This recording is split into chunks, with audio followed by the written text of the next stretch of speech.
A team of criminals is tasked with kidnapping a teenage girl and holding her hostage in a derelict mansion in the middle of nowhere for 24 hours. What could possibly go wrong? As it turns out, there's something strange about the whole situation, and sooner than later, the team discovers the mansion is home to dark, mysterious things in Abigail, a fun, often funny, gory horror with crime thriller elements. Abigail is a very fun time.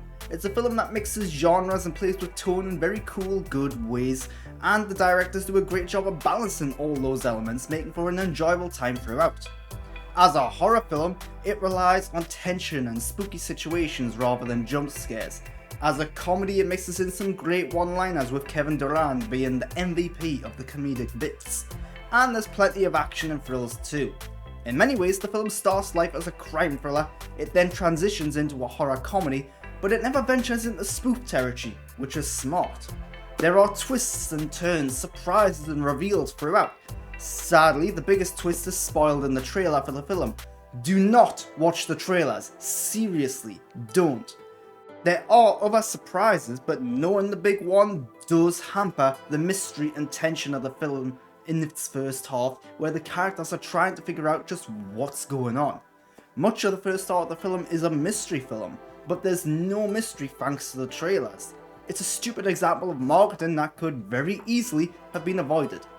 The cast and characters are great. Melissa Barrera is the lead as a criminal who left her son behind and harbors regrets about it. Dan Stevens is a former cop turned crook, a very serious man who makes his rather unlikable character likable thanks to his sheer charisma and charm. Catherine Newton is a young hacker and perhaps the least developed of the central cast, but she does have her moments. Then there's Abigail herself, played by Alicia Weir. She's fantastic. She steals every scene she's in, she plays with emotion and expectation, and she's very good as a physical performer. She may be someone worth keeping an eye on in the future. She manages to stand her own alongside the more veteran cast and shows no signs of inferiority. As far as child actors go, she's a very impressive one. Sadly, the third act of the film prevents Abigail from being a great film. The third act of the film falls into very traditional, generic action territory. There's a good person and a bad person, they're put into an arena and they fight. The fight itself has fun moments, but the surprises, the tension and the fun factor vanish in an instant when you know exactly what's going to happen.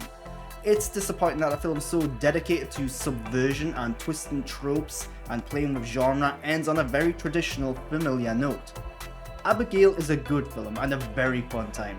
It does almost nothing wrong until the third act of the movie. The cast are good, their characters are engaging and fun, there's good tension, mystery, gore, action and comedy. The set is also well realised and detailed, acting almost as a character in of itself. This is a well made, well realised film that stumbles a bit towards the back end.